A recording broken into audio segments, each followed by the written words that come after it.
തമിഴ്നാടിന് വേണ്ടത് വെള്ളമാണ്. നമ്മൾ പറഞ്ഞിട്ടുണ്ട് ഒരു തുള്ളി വെള്ളം നമുക്ക് വേണ്ട, അത് മുഴുവൻ അവരെടുത്തോളൂ. നമുക്ക് വേണ്ടത് സുരക്ഷ മാത്രമാണ്. ആ സുരക്ഷയ്ക്ക് വേറെ മെക്കാനിസം ഒന്നുമില്ലല്ലോ. ഇവർ പറഞ്ഞ ഇങ്ങനെ ബലപ്പെടുത്തിക്കൊണ്ടിരുന്നാൽ മതി. എത്ര കാലം ഇത് ബലപ്പെടുത്തി മുന്നോട്ട് പോകും? ഇത് സംബന്ധിച്ച് കൃത്യമായിട്ട് പഠനങ്ങളുണ്ട്.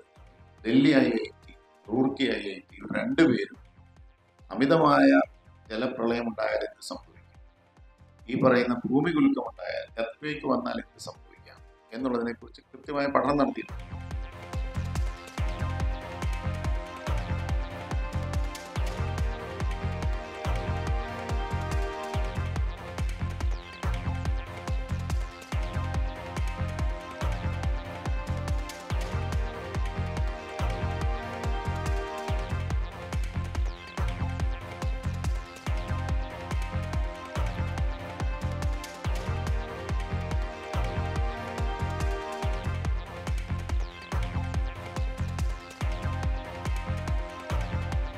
പുതിയ ഡാം എന്നുള്ളതിന് അപ്പുറമുള്ള ഒരു സൊല്യൂഷനും ഇക്കാര്യത്തിൽ.